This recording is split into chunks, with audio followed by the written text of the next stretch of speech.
Hi, my name is Pat, and this is my channel, Book Chat with Pat, and I'm glad that you're here. Today I'm going to be doing the mid-year book freakout tag for 2025. I did this last year, and in that video I said that this tag was originally created by IsThatChami and Earl Grey books. I was just recently tagged in the 2025 version of this by both Kelly at Books I'm Not Reading and by Stuart at Stuart Griffin 1001. Stuart said the same thing in his video, that it was tagged by IsThatChami and Earl Grey books. And Kelly said this is the third time she's done this tag, the third year that she's done it, and that she wasn't sure who created it. So I'm sorry that we're a little unclear about where the tag came from, but it's certainly been going around, and it's just a popular tag for sort of assessing where we are at the mid-year point. So there are several prompts, and I'm going to get started right away. Number one is the best book you've read so far. I was torn. One certainly is a book that I read for the Pinheiro Project, and that's Elena Knows by Claudia Pinheiro. We read 7 of her novels in translation over several months, and that one made a profound impression on me. And the other one that I just wanted to mention was probably my most joyful book, and I just talked about this in Gareth's beautiful compilation of joyful books in memory of Alice and the Giant Bookshelf, and that's Leonard and Hungry Paul by Ronan Hession. A wonderful book. I actually read it last year, and then I reread it this winter with my book group. Number 2, the best sequel you've read so far. Again, I'm going to go back to the Pinheiro Project. We read one of Claudia Pinheiro's early books, which was All Yours. And then we read one of her newest books, which was a sequel to All Yours, and that's Time of the Flies. And this was a really powerful book. And, I would say of the 7 we read, this was in the top 3 for me, and definitely the best sequel that I've read. Okay, number 3, a new release you haven't read yet but want to. I recently bought a new release. This is The Book of Records, which was a Booker Prize finalist, and this is by Madeline Tien. And I'm very much looking forward to reading this. This was actually one of the books that the Pinheiro Project was considering for our next read, but I don't think we decided on this one. But it is definitely one I'm going to read in the very near future. Number 4, most anticipated release for the second half of the year. That would be the new John Irving novel that's coming out in November, and it's called Queen Esther. And we have a group of people that's going to be reading this. It's not exactly a sequel to Cider House Rules, but it does involve some of the same characters, and it takes place in the same place. So we have a group that's going to be rereading Cider House Rules, and then we're going to read the new book, Queen Esther. So that's my most anticipated release. Biggest disappointment. I'm a little embarrassed to say this because this is a book I feel like I should have had a better experience with, but I did not. And that would be volume 1 of In Search of Lost Time, and that's Swan's Way by Marcel Proust. There's a year-long read-along that's going on that's reading all 6 volumes, and I only committed to reading the first volume. I think I had a gut feeling that this wasn't going to be for me, and it wasn't. I think it's a book I might have appreciated more when I was younger. I just found it really kind of a slog, and I'm a little embarrassed by that because I feel like, I probably should have had and I don't know why, but I think I should have had a better experience. But I feel like maybe the Proust ship has sailed for me. Okay, number 6, biggest surprise. I have 2. One of my biggest surprises was Adrian Tchaikovsky's Children of Time. I mean, this is a book with, at least half of the chapters revolve around spiders as the main characters. And that comes as a surprise to me that I would have found a book about spiders, first of all, so readable and then so enjoyable. I absolutely loved this novel, and I will read the entire series. And my other big surprise is one that I've been talking about a lot over the last 3 months, and that's James Joyce's Finnegan's Wake. And it was such a surprise to me because this is the book that I said I would never read. And not only did I read it, but I became immersed in it, and I read a whole bunch of other books to go along with it, ancillary texts to kind of help me through. But I had a truly immersive experience with this, and I absolutely loved it. And while I still don't think I know what the book is about, it was a very, very powerful reading experience that got it got under my skin, it got into my blood, it's in my brain, it was in my unconscious life, I was dreaming about it, which is interesting because it's a book about a dream. Very, very powerful and surprising experience. So, Alan at Big Hard Books and Classics, you were right. Okay. Number 7, your favorite new author, a debut or new to you. Well, these are not debut authors. They're certainly not new authors, but they were new to me this year, and they have made a powerful impression. And that's Claudia Pinheiro. And as I said, I read 7 of her novels this year. 7 of her novels that have been translated into English.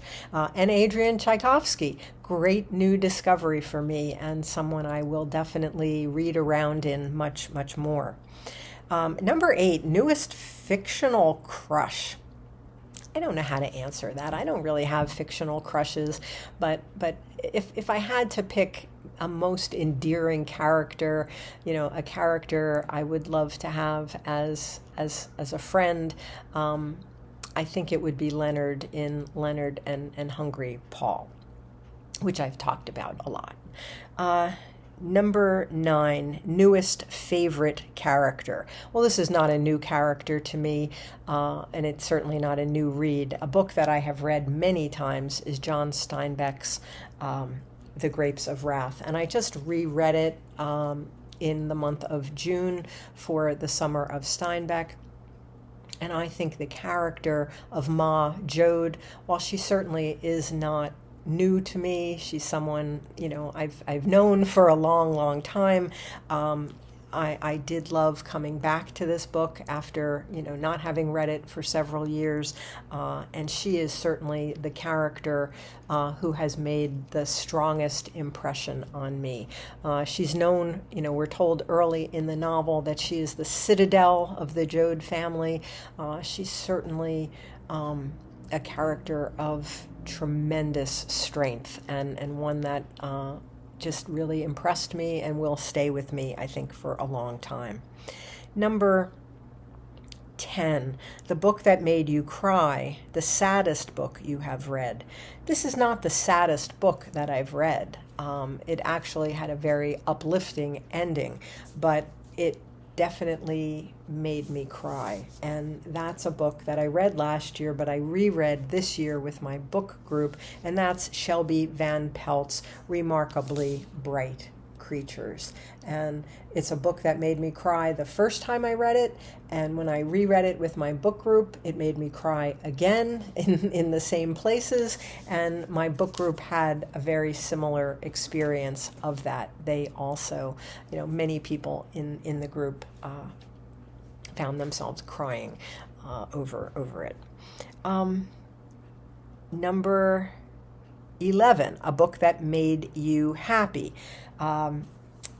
I was reading as a comfort read, and I was reading it at night before I went to sleep, and that's Travis Baldry's Legends and Lattes, and it was a it was a feel-good book, it's a genre I don't really read much of, and it's described as a high fantasy, a novel of high fantasy and low stakes, but it was delightful, and it definitely brought me joy. And another book that made me very happy was a middle grade book by Amy B. Muka, and that's Geo's Fortune. And this was an absolutely delightful book. The story made me happy. The characters made me happy.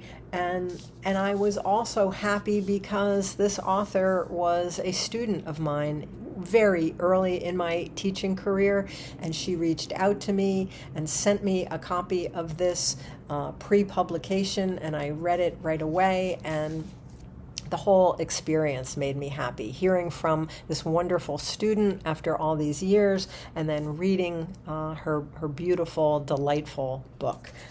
Very, very happy experience. Okay. A favorite book to film adaptation you saw this year? I don't think I have actually seen any book to film adaptations yet this year.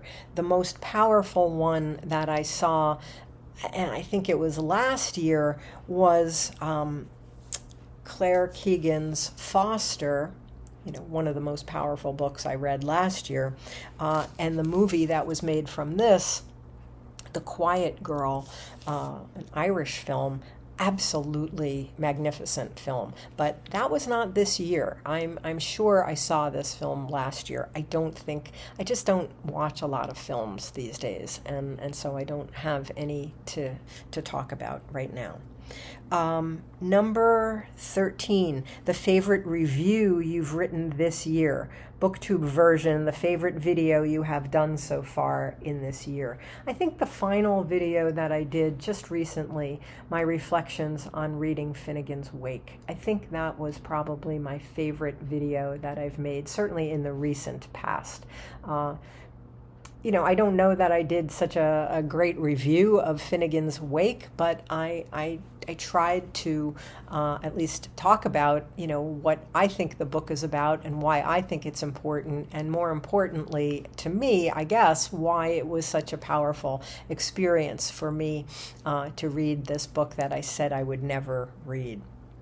I was happy with the way the reflection came out, that because I struggled over the 3 months to find a way to talk about this enigmatic book, and I think maybe I did finally achieve that in my Finnegan's Wake reflections. Number 14, the most beautiful book you've bought so far this year or received. This is a book that I received as a gift from my very dear friend and former colleague, Juliet, and that is the painted cover copy of Jane Eyre. She heard me talk about the painted cover books that I'm very interested in and that I find, so beautiful, and she bought this for me. It suddenly sort of miraculously appeared. Just gorgeous, gorgeous book. Okay.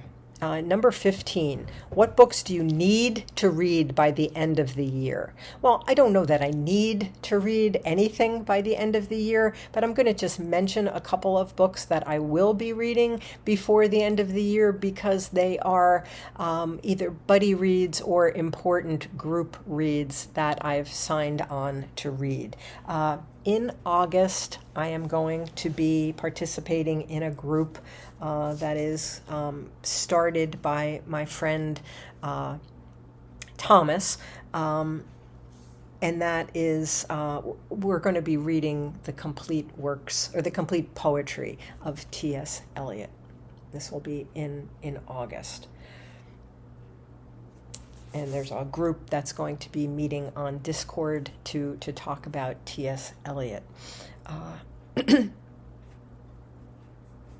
Another one that I am going to be reading, and that's Thomas is his channel is Art and Literature Matters.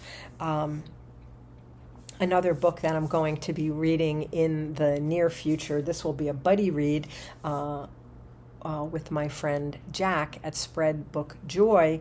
We're going to be reading for Victober Anthony Trollope's Barchester Towers. We read during the month of May, we read The Warden, and we both loved it and want to continue, and so we're going to read this in October.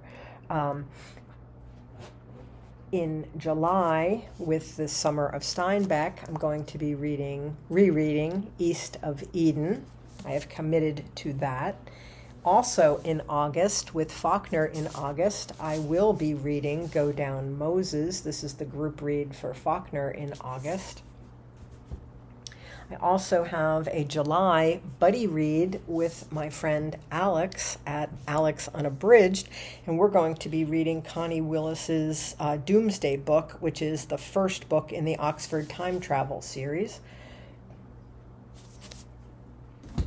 And in August, my friend Renee at Beyond Books and I are going to be reading together Stephen King's Duma Key, a Stephen King novel that has come highly recommended to both of us by several of our Booktube friends. And one that comes to mind, or two that come to mind, are Kevin at Kevin Toll Reads and Lectin at Reading from the Depths. So these are they have recommended this book, and I know many other people have been recommending this one.